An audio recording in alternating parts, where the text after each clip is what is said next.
తెల్లతోలు సన్నాసులు లేదా తెల్లతోలు పొగరనుకుంటా అమెరికా వాడికి.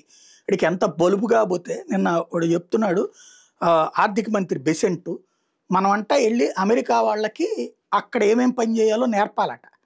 వాడికి నేర్చుకోకపోయినా నేర్పాలంట. వాళ్ళకి నేర్పేసి మనం ఇళ్ళకొచ్చేయాలంట. వాళ్ళు ఎదిగిపోతారనమాట. వెర్రంగళప్పలాగా కనబడుతున్నారా? ఎవడు టాలెంట్ ఉన్నటువంటి వాడు 10 మందిని తయారు చేస్తాడు ఒక టీచర్‌గా.